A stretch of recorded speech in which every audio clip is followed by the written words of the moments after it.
Welcome. Hello, GM. This is another series we're starting, or not sure if it's going to be a fully fledged series, but it is going to be a great tool to put in your toolbox if you're building anything in Web3 and on Multiverse X.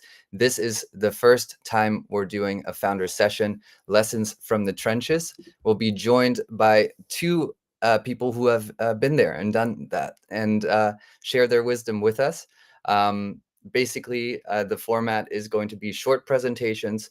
Each of them will get 10 to 15 minutes, present the learnings from their experience in building businesses in Web 2 and Web 3.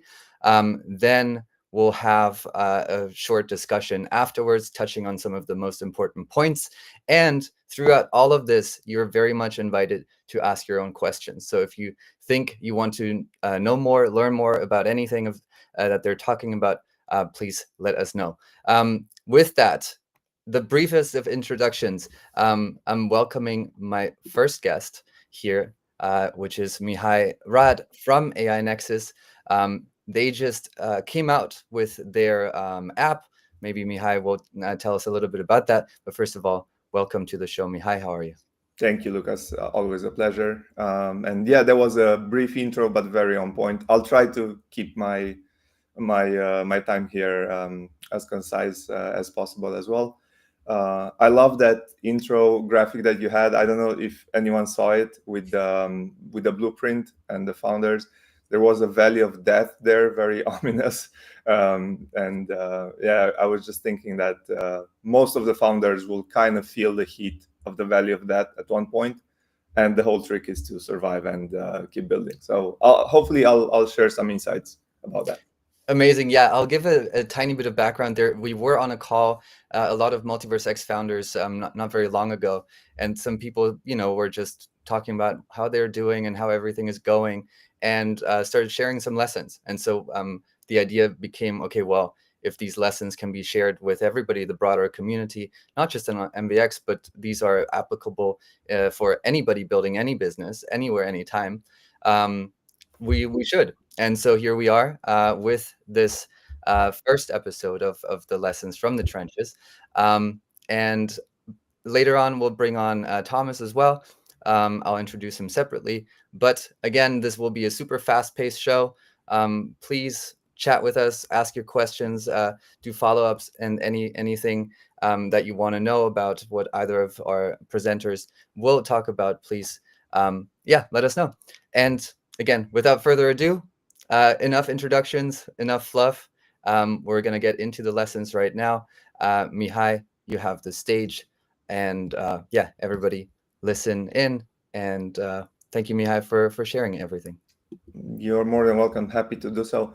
So I'll just maybe briefly introduce AI Nexus as a project. Um, our background as a gaming studio has been making Web 2 games for about 16 years. We reached some pretty impressive numbers in Web 2 on mobile, especially. And since I was becoming a fan of Web 3, I wanted to try something in this field as well and see how much adoption can be transferred from Web 2 to Web 3. So I started AI Nexus. I chose Multiverse X for a variety of reasons. I might get into some of them briefly as I discuss the following points. Yeah, I think we just managed to publish our mobile app about 10, 12 days ago. It's been going quite well. We're at about 2,000 installers installs per day on the stores, and we want to scale that up to about 10,000 installs per day. Each person that installs the game also gets a Multiverse X wallet in the background. They don't even know they have it yet, but they will get utility for it as we roll out several other on-chain features. AI Nexus as a whole is basically an ecosystem where you, as the user, get the power that us as game creators had of, all of these years, basically. And now you get to do stuff that only we could do, in the sense that you can create your own, even if your own story, you can create objects, you can create images, just basically leveraging the power of AI tools, which I find fascinating. And everything in my life right now evolves around AI, business and in my hobbies as well. So it's a fascinating field. I think it's quite future proof, to be honest, because I don't think AI is going away anywhere soon. So yeah, to get back to the subject at hand, I have a list of a couple of things that I faced as a new founder, as a new Web3 founder. Actually, I founded several businesses in Web2, but Web3 is a different animal altogether. There's a lot of things that I had to recalibrate my mind for, and I'll touch upon some of those. And since this is pretty much dedicated to current founders or wannabe founders, I'll try to stick to this approach and give ourselves and AI Nexus as an example of what we did right and maybe what we should have done better. So the first thing is, I think you need to understand your product and if there's a market fit for it, and if you have the skills to see it through.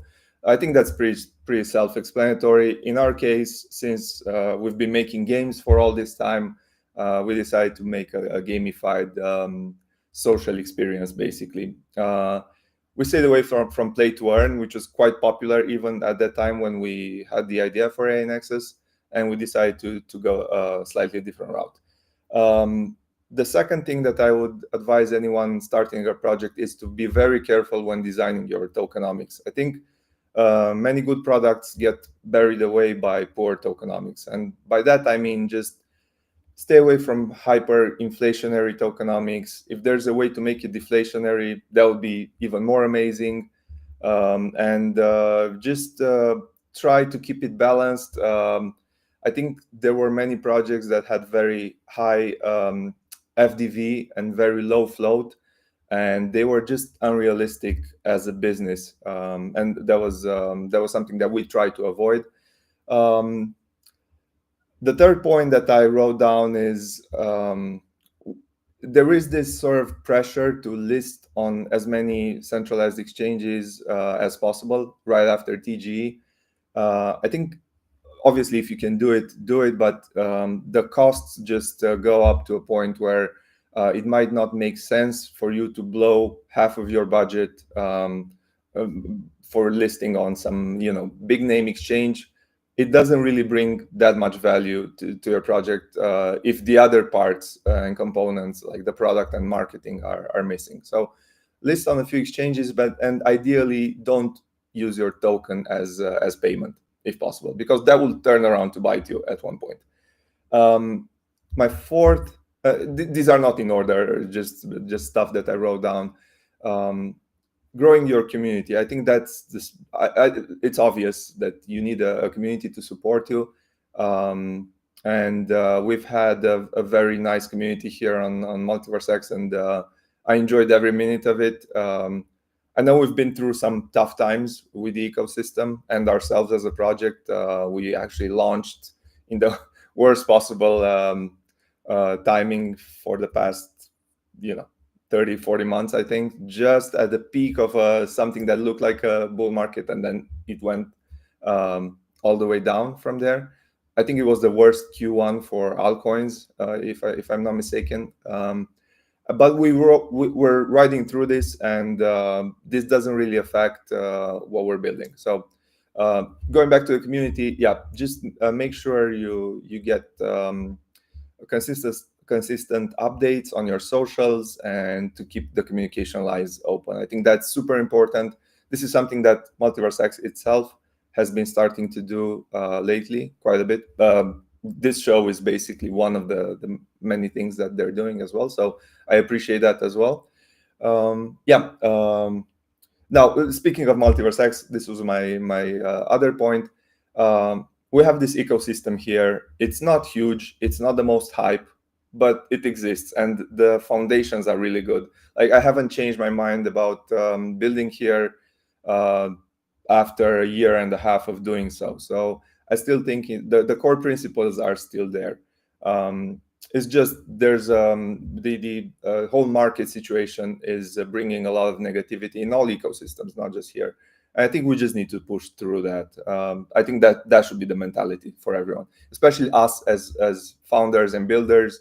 We can't really get affected by geopolitical things and stuff like that. We set on a course. We should see it through until the end. And yeah, this brings me to the community side of within Multiverse X. There are countless projects building here. Some are smaller, some are bigger. I think on our end, at least with AI Nexus, we try to give everyone a home, basically a virtual home in our app.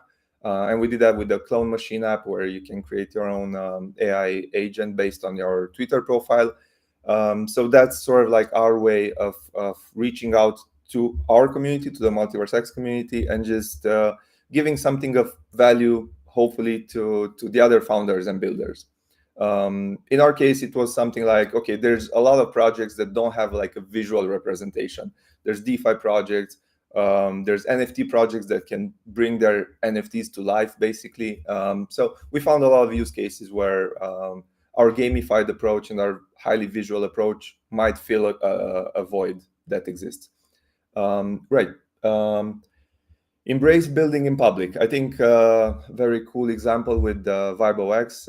I enjoyed the fact that they launched that, and I'm keeping a close eye on that. And I have a few plans on how to integrate that with AI Nexus and vice versa. But I think that's a more Web3 approach, which I had again to recalibrate for. Just build stuff, test it, get it out. Don't worry if it's not perfect. Just do it and build in public. Get your community to help you build, to give you feedback, to help you grow. So we have this huge advantage of having this constant communication now, and the Web3 community compared to the Web2 community is way more involved because they're vested in the token or in the project, and they'll give you feedback, and most of it is really good. So as a founder, I think you should listen and try to not just follow your own plan, but also try to get as much info from people that are involved in your project, from your community. Right. Leverage your skills. I think that's super important. I know it's easy to dream of a project or see another project or on some other ecosystem, and they say, yeah, I can do something like this here. But you need to have the skills to do so. So in our case, we decided to embrace our Web2 background and our expertise in bringing in hundreds of millions of users overall in the past 10 years since we've been making mobile games, and try to do that. So AI Nexus was designed from the beginning as a mobile app because that's where we know how to bring in the users. Again, we just started. We're around 2,000 installs per day. We want to take it up to about 10,000 installs per day, and the goal is to get around 1 million users by the end of the year to install the AI Nexus app. We've also built a clone machine, which is a browser app, which is sort of like our build in public response, where we try to iterate and to bring in new features roughly around 2 weeks. So if you've been following us on our socials, you've seen we've done quite a few things there. Some are good, some maybe not so good, but we're doing them, and we're weeding out the bad stuff and just keeping the good stuff in. Last but not least, because I think I'm running out of time, I think within the ecosystem, we need to be as united as possible, and again, to allow other founders to basically use the tools that you're building. Each and every one of us is building something that can be of use to the other founders. This was the discussion last evening in the X Alliance chat. Sort of like, we have this big pool of talent, but we're not necessarily using it to the best of our abilities. So from our perspective, from AI Nexus's perspective, if you're building a project, if you need help with something, if you might need some advice with, I don't know, marketing on, if it's a mobile game, I'd be especially qualified to give you some advice. But yeah, just reach out. You have our socials. Let us know what you're thinking. Let us know what you're building. If there's something that we can do to help, we'll probably try to do so. That's pretty much it. We're still in the trenches, all of us. There's no escaping the trenches. We're always building. There's no pause button here, so be aware of that. If you want to start a project, it won't be like, a couple of clicks, a couple of AMAs, and you're done. You're never done. At least that's my perspective right now. But this is not a bad thing. So I think it keeps you involved. It keeps you focused. It keeps you sharp. And yeah, I for once don't regret any second of getting involved in this and trying to create the project. And hopefully you guys will see some good results from us as well. Lucas, thank you. That's pretty much it. I'll jump in with Tom as well, and with you after his presentation. No, I have follow-up questions on everything already. Again, also in the chat, if there's anything that interested you in particular, please ask those questions. I'll try to get to at least some of them later. Thank you so much, Mihai. I will bring Tom on stage as well, and we'll see you in a minute. Tom, welcome. This is Tom. Thomas is building Philanthropy. I think also a very, very interesting story that he'll probably touch on for a brief minute before jumping into his lessons. Tom, also start sharing your screen so I can share that with the people. But yeah, maybe a quick word about yourself. Tom, how are you doing today? Doing very well, thank you. Can you see my screen there? Yeah, we'll bring it on once we're okay, perfect. Tune in. Okay, cool. Well, yeah, thank you for the lovely introduction, Lucas, and thank you for everyone for tuning in as well. When Lucas first mentioned this idea of talking from experience of building to people who are currently building now, and then also people who might want to build, I love the idea, and I wanted to try and add as much as I can in there. And then if you want me to go into a brief into my introduction, I can, if you want, Lucas. Yeah, I'll totally hand off the mic to you right now. Again, this is Tom. Tom has done a lot of interesting work, bringing in his own background, and I think this is something we'll talk about. Like, use your edges if you have one. We'll get more into that in the discussion afterwards. But yeah, Tom, the stage is yours. The floor is yours. I'll see myself out, and I'll talk to you after the presentation. For sure. So, yep, my name's Tom. I am CEO and co-founder of Philanthropy. And Philanthropy is a giving platform where when people give money to charity, we can show in real time where their money's going and the impact it's having. So this is all about trying to build back the trust that has been lost in the charity industry. Many studies have shown that trust has fallen from 74% to 48%. And other studies are showing that people who trust more actually give more. a lot of them showing up to 50% more. And that's actually what some of our early feedback has been from the charities that are starting to use us, which is amazing. So a bit on my background, I grew up in the charity industry. I've been volunteering for charities for the better part of 17 years, where I've been going anything from fundraising to actually going out to countries in Africa and other places around the world, helping build, operationalize IT centers, clinics, schools, and a bunch of other really cool projects. And through that time, I really experienced the amazing impact has on people's lives. And I also experienced the disconnect between the people giving the money to make that impact possible and the actual impact that was being achieved. So my other part of my career was in fintech, specifically helping a Forex trading company build a centralized exchange back in Dubai. And I was really thinking about how blockchain technology can come into this pitch, how it could come into solving this real world problem that I've seen personally and known many people who have experienced. And that's where Philanthropy came about. So we started building almost 2 years ago now. We won a grant from the UK government, which was $500,000. And we've raised some private investment, and we've actually built the charity side of the platform. We're building the donor side right now, and we're getting in customers. So it's been quite a crazy journey, wild ride. And I guess it's kind of the reason why I chose the topic that I chose today. I didn't want to go into everything that Mihai was saying, because I think Mihai was really great at mentioning those points, and I'm looking forward to the discussion later. But what I kind of wanted to go into really is, because our platform, we use blockchain technology in the background, but we're looking to scale to millions of people, potentially, hopefully even over 1 billion one day.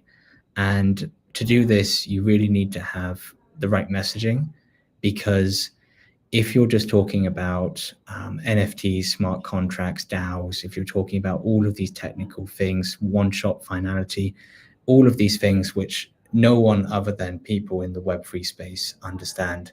And quite frankly, most people in the Web3 space don't fully understand it as well. You're never really going to be able to connect with the people that you want using your products. And so in the age of trying to figure out how blockchain and Web3 finds adoption in the real world, I think it's more important than ever to be able to convey your message in the way that majority of people understand. And I wanted to start off with this little picture here. So this is actually AI generated. It turned out pretty well, which was nice. But I wanted to show an engine to begin with, because an engine's a really cool thing. It's very technical. You need an engineering degree and many more things just to be able to build one, essentially. And if you look at the amount of people that are in clubs, as in engineering clubs that are focused on engines around the world, it's about 300,000 people. So if you're really looking to sell engines and you really want to find the right customers, a bit like what Mihai said earlier about product market fit, if you're really just into the engine, you have the most technical engine, and you really just want to find those people, then you'll want to go into those clubs. You'll want to show off your engine. You want to show that it's amazing. But you're not really going to hit scale at that kind of range. And most people will just buy a car to go fast. They won't care what engine is in it. And even if they do care, they won't understand why the engine makes the car go fast. So why is it that Ferraris and all of these other things can mark up their prices so high, whereas engines have to basically be sold at cost? And it's because the messaging is building that brand, building that image, and letting people know in a very simple and easy way the reason why they should get that product. And so that's why I was putting this pitch together about outcomes being greater than inputs. So it's a few slides, but I'll kind of go through quite a bit of it quickly, because most people here will know what I'm talking about with these things. And I've kind of already explained a little bit why this topic. I think one of the big misconceptions with talking to Web2 people is a lot of people think that they're just I don't know, brainwashed by society as in general. They don't understand why the freedom of decentralized technology can be better for them, or all of these kind of things. And I think it's the wrong mindset to really come to, because you can't connect with people on a level if you're not understanding where they're coming from. And so it's best to look at this as a misunderstanding from Web2 people, from all of the headlines and news that they see, rather than malice or discontent for people who live in or build in Web3. So I guess the job that I put for everyone here is, your job really is to translate this amazing technology into the benefits it brings to normal people. Yeah, that's a little bit on some of the misconceptions. I'm sure we've all heard these things before, but I won't go into it anymore. So what does blockchain solve? I think the list can be very, very, very long. So don't think that this is the only things that it can solve. But I just wanted to give a few examples. Trust is one that it can definitely solve. It's a trustless environment where there's no central entity which is deciding which transactions go forward and which transactions don't, and which is a very powerful thing and one of the main reasons blockchain technology really began. But it's evolved very much from that as well. And part of that is showing the verifiability, the transparency, the proof of history. All of these things can be the inputs that can make an incredible outcome, an incredible product that people want to use and buy. Data ownership, again, that's an amazing one. And one of the big ones today is cross-border micropayments. If you look at stablecoin technology, it's one of the most adopted technologies in Web3. And it's because people understand it very easily. People send money between other countries. They send it back to their families. Businesses send it in between each other within the different regions. They all have to deal with these banking fees and how long the banks take for these things. So instant cross-border micropayments at fractions of the costs is a very easy use case to really sell. But I think there's quite a lot to learn from that example there.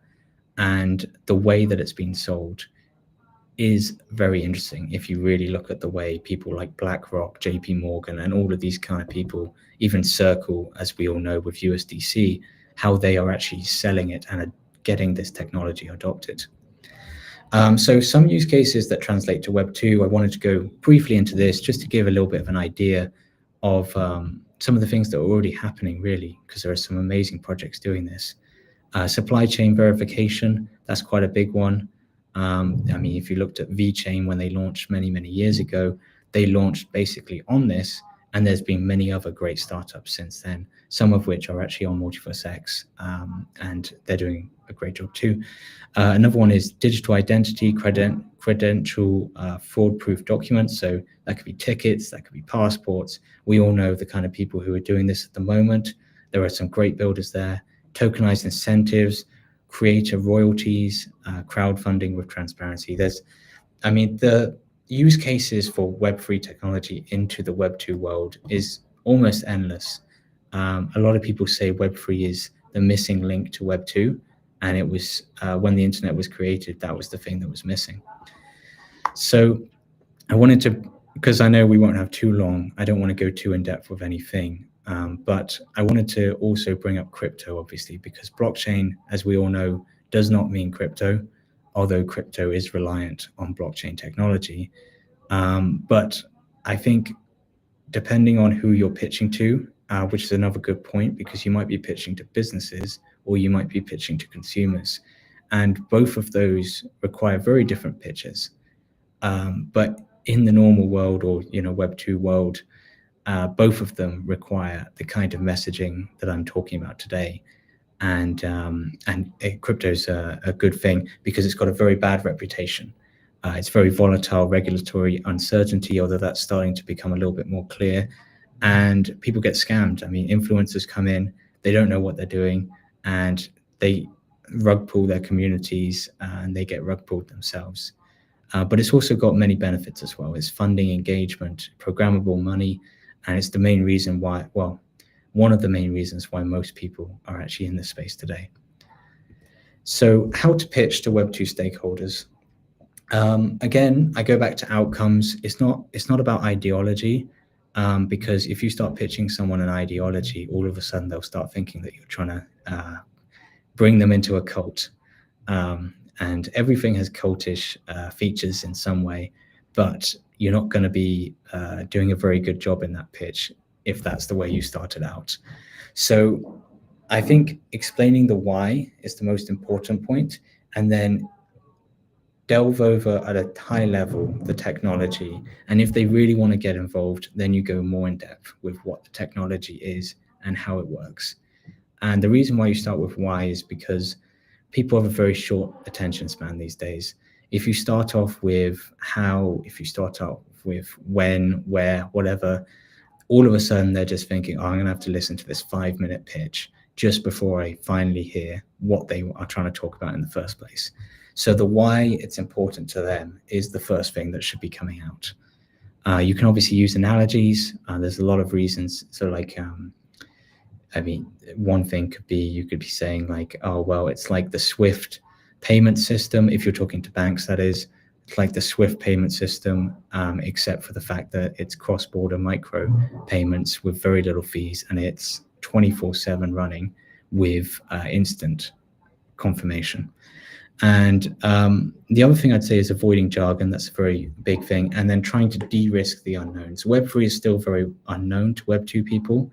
And so if they start to worry about the legals around it, the user experience around it, if they've got customers themselves, and the costs, I think it's best just to get that out the way as soon as possible, and just make it clear that these are things that you understand and you have actually prepared for.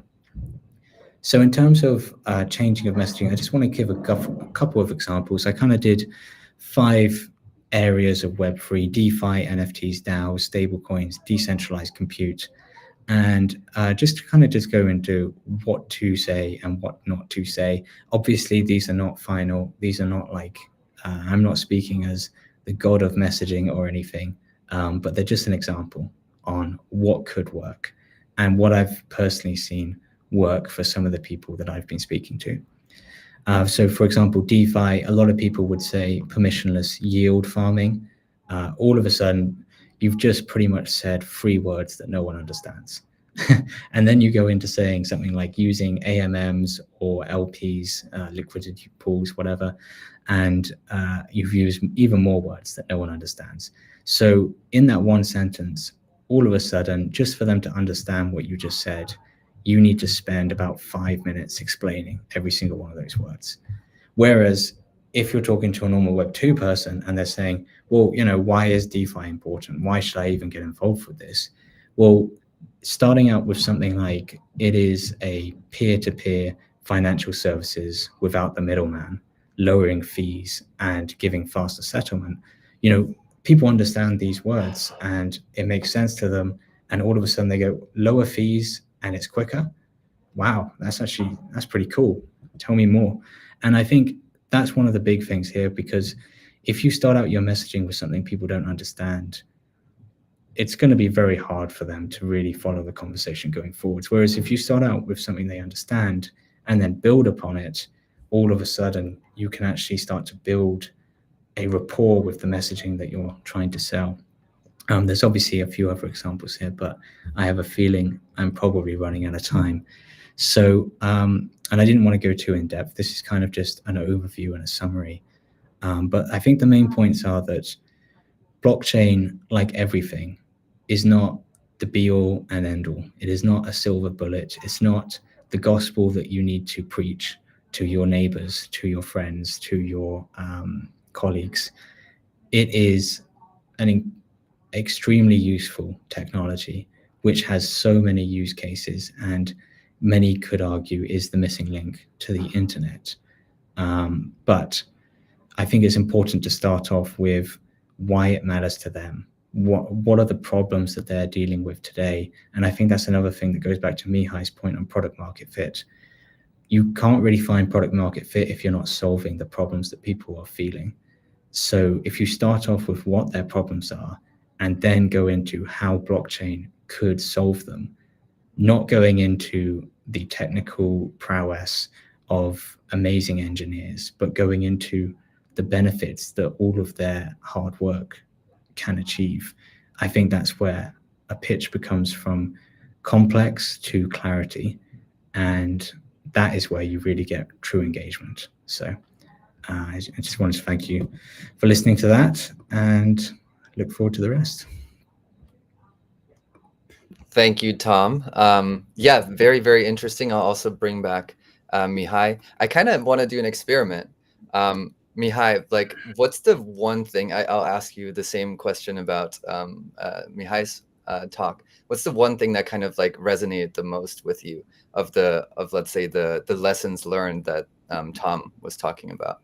I like the analogy of the engine and the car, and I think that's absolutely 100% true. Like, you need to go to people and tell them what they're getting out of it. Not how amazing the engineering behind it is. No one cares, right?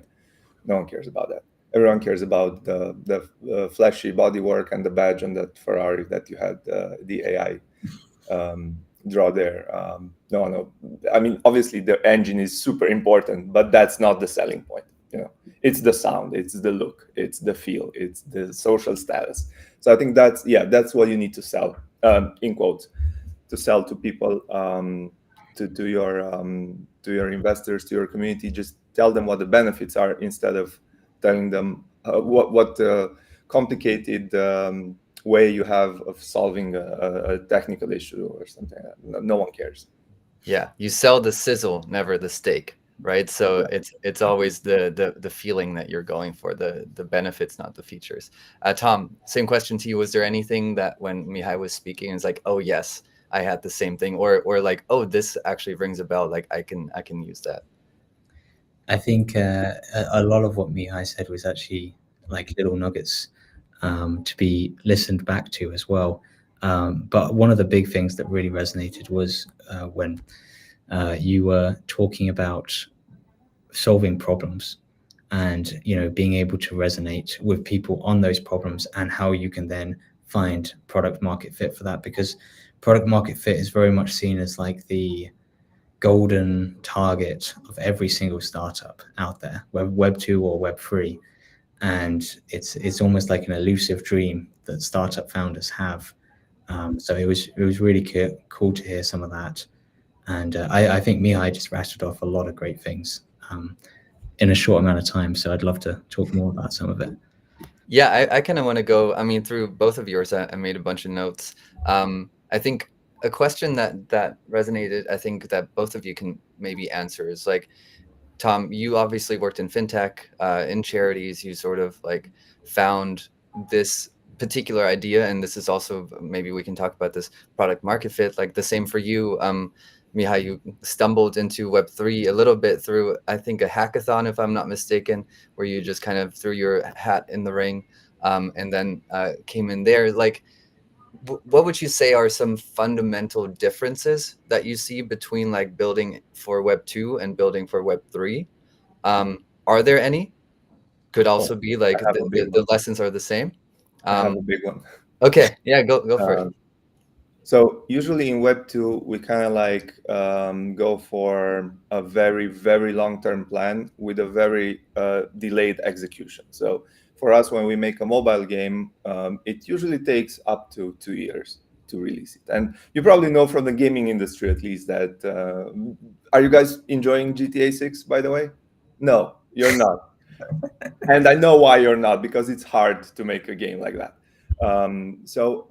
Yeah, I think in Web3 we need to let go of that mentality, which we tried to do, and to adapt along the way. And that's why we ended up with having two products instead of one.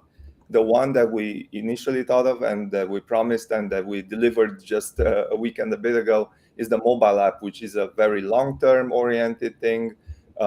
We spent a lot of time building it, a lot of effort building it, and now we're spending even more time improving it. But with Clone Machine, we decided to go, full degen mode in a way, in the sense that It's in a browser. It's absolutely frictionless. I think that's a good lesson. Not what we did, but the approach itself. Just don't make it complicated for people to access your product. I'm not saying it's complicated to download a mobile app. I think that's almost the easiest thing that you can do. But a lot of people were, for example, tempted into making AAA games like with Unreal 5 and stuff like that. Of course, they look much better than a mobile game, but you're just addressing a very, very small total addressable market there. And you're addressing people with high-end graphics cards, high-end PCs, stuff like that. Our goal was to go the other route. So yeah, I think the biggest difference in Web3 is build in public. That would be my advice. Just do it. Just go out. Don't be ashamed of if it's not perfect. Just throw it out there. Obviously, don't throw crap to your community, but just throw it out there, get the feedback, reiterate, fix if it's worth fixing. If not, just do something else. But that would be it. Just go fast, die fast if you need to, reinvent yourself.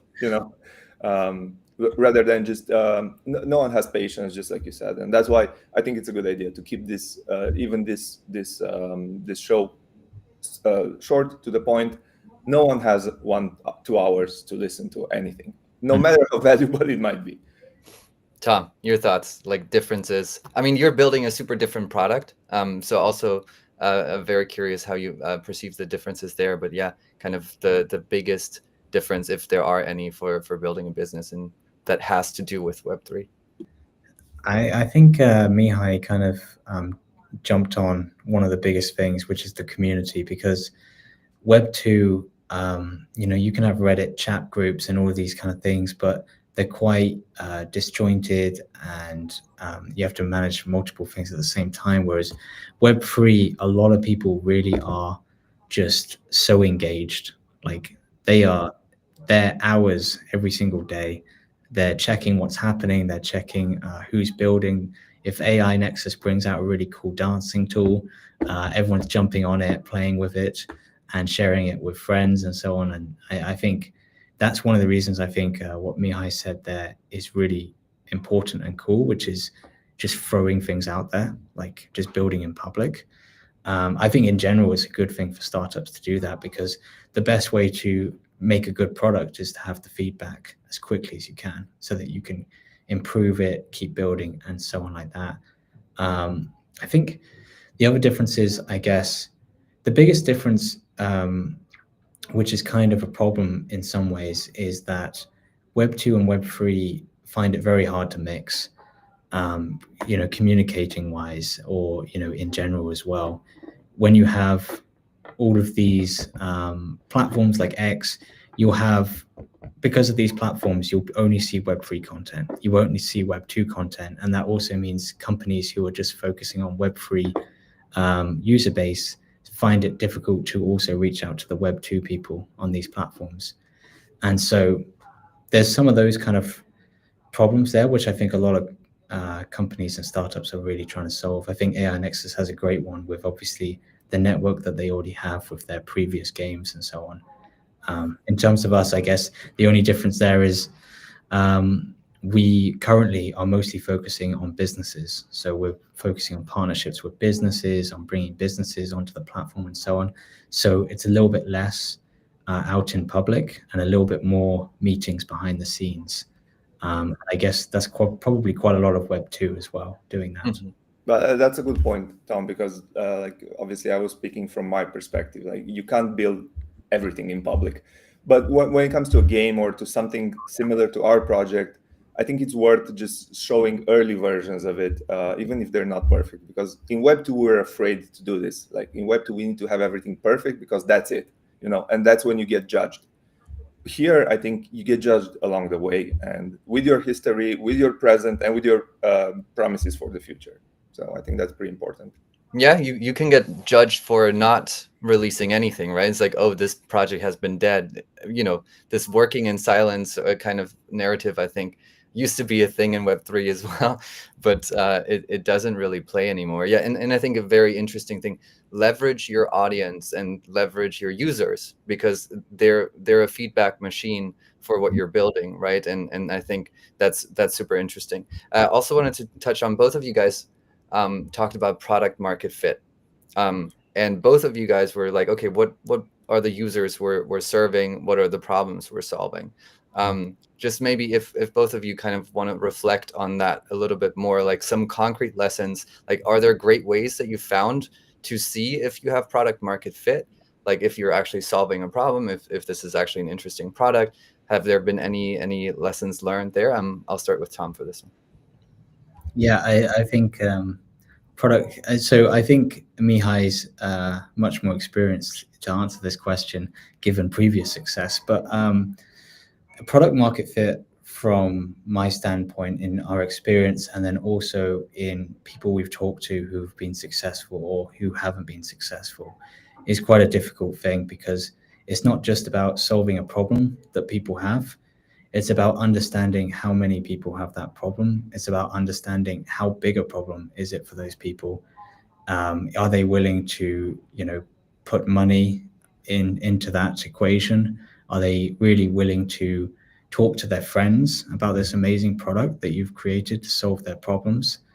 And I think there's a lot of nuance behind product market fit. It's also, I think, an ever-changing narrative, because if you look at product market fit right now, us as an early stage startup, we might just be looking for, profitability. So we don't need to look at the huge market right now. We can just focus on niche areas, and we can try and build from there.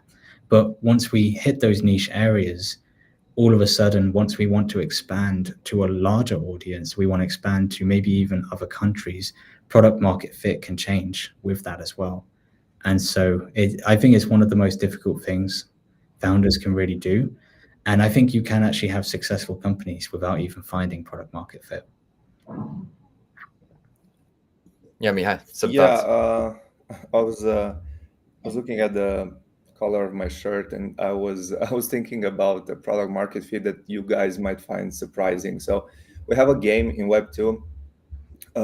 You're a taxi driver in the game, right?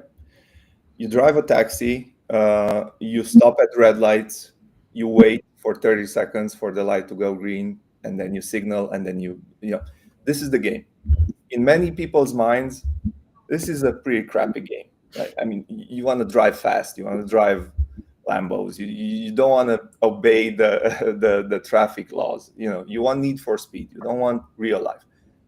There's a huge audience for this. So our game that I'm thinking of gets around between 50 and 60,000 installs per day organically.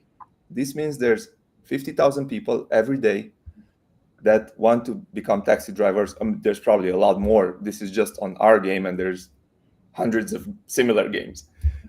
So finding the audience is sometimes surprising, in the sense that there may be a lot more audience there than you were expecting.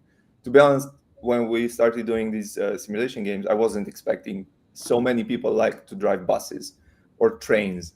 Like, where's this coming from? I thought everyone wants to drive fast cars in corners and compete.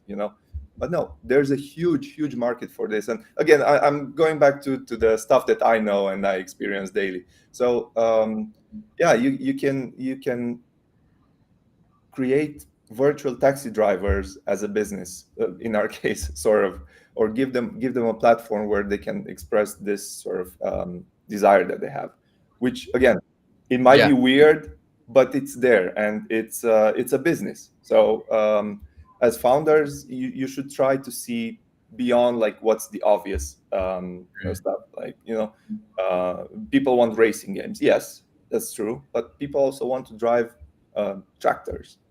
Go there if there's too many racing games. So you can find a niche, and you can find a product that can adapt to that niche. Yeah, I think also one thing, it's always very surprising, but profitability is often in the mundane. It's not in this super fancy thing that you're Right. doing. It's something very boring. The most successful businesses are I boring think businesses, right? the going back to the what you said, Lucas, and the Ferrari picture that Tom had. I think Ferrari is owned by Fiat, if I'm not mistaken, or something like that. I think Fiat makes more money than Ferrari overall. You know, there's millions of Fiats made every year. There's probably 20,000 Ferraris made every year, or 10,000, or whatever. Uh, How do any fashion brands make their money? It's perfumes, right? It's like Chanel doesn't make money by selling fancy dresses or even the handbags. They sell the $50 perfumes and millions right. of them. So Yeah. yeah, there's value in masses, and obviously you don't need to find the richest niche and focus on that. Just find a niche where you're good at and where you can develop a product that can resonate with that audience. Yeah, I also wanted one interesting thing you guys didn't touch on it explicitly, although I think you had something in there, Mihai, like building revenue and building cash flow, right? Like, Yeah. for example, let's maybe stick with the taxi game because that's Yeah. very interesting, right? You kind of chance on something, it's like, oh shit, no idea why, but this works. How do you go from sort of finding something that resonates for whatever reason to monetizing that and like maybe some lessons learned from that? I think the monetization part is like the 10%. The 90% is finding the niche and getting in there with something that makes sense. And monetization isn't that hard, even in Web3. I think it's just having users. I think that's hard. That's the hard part, obviously, and having a product that addresses users on a long term. So in our case, it's pretty simple with the monetization. I mean, it's simple. It's something that we've been doing for a while. So for us, it comes natural, having in-app purchases and in-game economy, a lot of things that kind of relate to tokenomics in a way, and to creating a Web3 project as well, and monetizing a Web3 project. But I think that would be like, if I were to give advice to a founder, I would put this in the top 20, but nowhere near the top 10. Because even though it sounds important, like how do you make money? It's do you have a user base to make money from? I think that would be the first 10 issues that I would try to solve. And then I would think about, okay, how do I optimize monetization and stuff like that? Obviously, you need to have a brief idea of how you want to monetize it, but you don't need to go into the very specific details, not at first, at least. Super interesting. Tom, what's your approach? So the only thing I would maybe question back to Mihai on that last point there is, what happens if you can't bootstrap? I mean, I think actually bootstrapping companies are really great, and honestly, I would recommend that more than anything else. But what happens if you can't necessarily bootstrap because it's such a big idea? You need to raise money from other people. You don't have money yourself. And all of these investors are all going, how are you going to make money? How are you going to make money? Right. Just to be able to get that investment in. Yeah, that's a very fair question, and we raise money as well, and we had these questions, and we pitched these to investors. But again, in our particular field, it wasn't that difficult because we had all of this experience. Like, if we were to switch places right now, Tom, I think I'd be kind of lost in the in your field, in the charity world. I don't really know how it works, and you'd probably be kind of lost in the gaming world as well. So I think it's easy for us to speak and to see the monetization from our perspective, from the niche that we're in. Yeah, I think that's completely agree. And I think, I guess, speaking again to those founders that are listening, or will replay it back, I think sticking to your edge is very important. Because at the end of the day, whether you're pitching to investors or whether you're just building the product, whatever it is, you need to have some kind of experience in the area that you're building this, because otherwise no one's really going to take you seriously, for one thing. And secondly, more importantly, I think you probably won't have the passion to really build this through, because running a startup is very, very difficult. There's a lot of problems along the way, or there's always fires to put out. There's always running out of money. There's always not being able to find enough users, marketing. You have to learn so many different areas that you never knew previously. At the end of the day, you need to have some kind of passion behind what you're building. And I think that's one of the big things behind that, to answer your question before, Lucas. Yeah, no, let's talk about that briefly as well, because I think Mihai mentioned it explicitly. Survival, right? Like, first of all, you need to not die. Now, Web3 businesses are often way too attached to the performance of whatever chain they're on, so they're sort of thriving when the token is up and dying when the token is down. That seems to, I think a big recommendation from me personally, also having started a business that relies on blockchain technology, like, is don't found anything that depends on magic money appearing from nowhere. That's probably not a business model. But let's talk about survival a little bit. Like, that can be having a certain amount of runway, or a plan B, or something that immediately brings in cash flow. But how do each of you guys think of, first of all, not dying before you then can find the great success that your projects are aiming for? Maybe Mihai, since you mentioned that, I think in your talk, you go first. I mean, if we were in the middle of the altcoin season, we wouldn't be having this conversation, because we all forget about survival when things are good. Unfortunately, since I'm in Web3, I've only caught like the survival part of the Web3 aspect. I haven't seen the riches and the Lambos yet. Hopefully they'll come to everyone. But yeah, I think it's not necessarily survival. It's just sound planning. Don't throw your raise or your bootstrapping budget in month one, hoping to go big, or go home. I think that's, it might work, and it probably did work for several projects. But I think most projects should just be flexible enough and plan ahead and plan for contingencies. And you don't need plan B. You need plan C, D, E, maybe F. You should have like at least 5 different plans, depending on how bad things go. Don't plan for success. Like, success is super easy to get accustomed to. Plan for failure, for avoiding failure, because that's what would most certainly hit you along the way. Like, yeah, you might get lucky and have a successful launch, or I don't know, a partnership, or something that you build goes viral. That's amazing, and use that to the fullest. But be prepared for the worst. I think that's the best advice that I would give anyone. Yeah, definitely clipping that plan, and don't plan for success. I think that's a very, very interesting take. Thomas? I completely agree with that. I mean, at the end of the day, if you find overarching success, you'll be able to work overnight to find out a solution. So, but I think one of the things I've actually heard from someone, which was quite poignant to this discussion, was the greatest founders don't take risks, they mitigate against risks.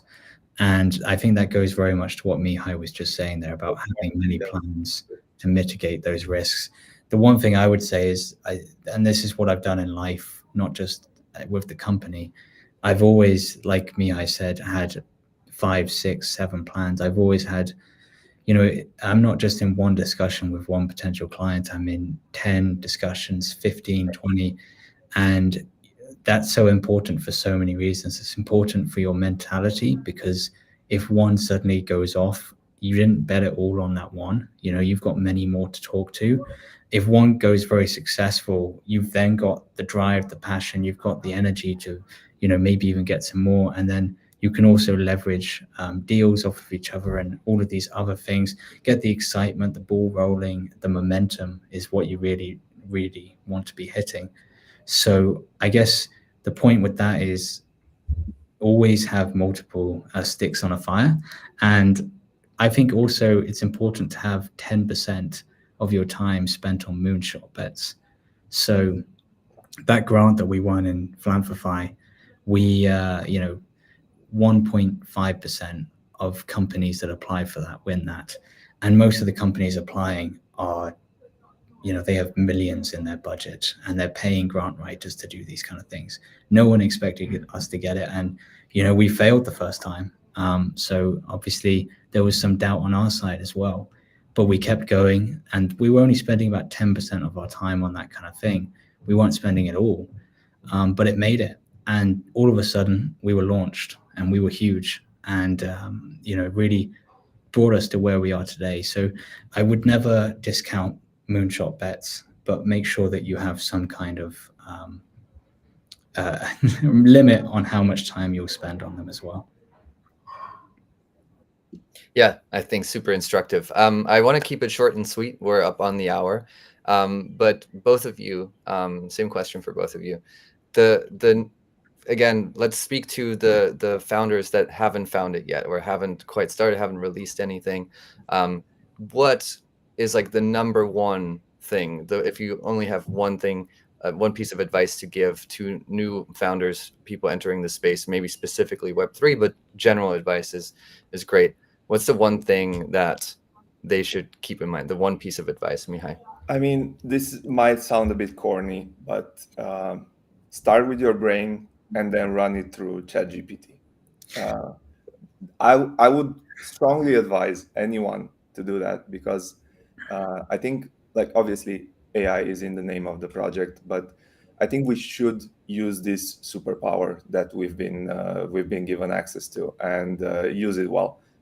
So I'll keep it short as well. Just take your plan, run it through the AI multiple times maybe, and you will most likely have a better plan than what you started with. Totally didn't expect that. This is great advice, actually. Use the technology that's out there to make your idea better. You don't, even if you're a team of one or an idea haver of one, you can go very, very far with today's You technology. have one brain, right? Why not access the entire collective human knowledge? And it takes 5 minutes to do so. So just do it. Yeah. Very good. Tom? I think that's a good point. The thing I would add to that would be, also don't be afraid to reach out to people who you think have made it or are doing an amazing job, you think could help you very much. Even if you don't really know what you want to say at this point, reach out, see if they get in contact, come up with ideas of what you think they could help you with, and really leverage that network. People want to talk and give advice, and they want to help others. And a lot of the time it's because they were helped themselves when they were starting out. So they want to give back. So I would never discount reaching out to people and really leveraging that connection. And then the other thing I would say is just, go for everything. Like if you're really going to go for it, you really need to go for it, and be ready to pivot if you need to. Not necessarily major pivots, but like small pivots along the way. And I wouldn't as long with, I guess the other counterpart with taking advice from people is don't put too much weight on any one person's advice as well. So make sure you're balancing the way forward and leveraging your experience, your knowledge, the customers you talk to, and balancing it all together. And run it for another Yeah, very interesting. just to be on the safe side. And then go through a You said something that I thought was also very instructive, Mihai. There is no escaping the trenches, right? Like if you want to found something, you need to be ready that like that trench is very long and it's very deep, and sometimes you can't even see the sky. That's how deep it is. You need to be willing to get in there and not be seen for a while, right? It's a big sacrifice. But it's also a mindset that I think will help you overcome a lot of the challenges that you inevitably will encounter. It's a sacrifice, but it's your trench. It's yours. It's your trench. And make it nice. And try not dig it deeper. Yeah. Enjoy it. It's yours. Exactly. Well, thanks, guys. Very, very interesting thoughts and conversations. I'm really grateful for both of you to take the time to share all of that knowledge with other people. Hope it will make a difference. We'll obviously follow this up with some takeaways and learnings and some clips, and share everything as good as we can.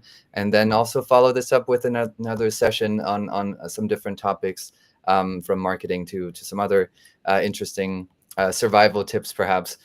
So yeah, thank you guys so much for taking the time and for being here. Yeah, thanks, Tom. Thanks, Thank Mihai. you, Lucas. Good to see you again, Tom. And thanks for everyone And tuning in. exactly, that was Sorry, going I to be took my your... end line. Thank you guys so much for being here, for being with us, for supporting the builders that are building valuable things, because that is really also an asset. Nobody should underestimate the power of all of that, of building together, of sharing knowledge. And so that's exactly what we're here to do. Super happy to have kicked this off today. For now, we'll see you very soon. This was Lessons from the Trenches. Our founder sessions have begun. We'll have a few more. We'll see y'all very soon. Thank you for tuning in. Bye-bye.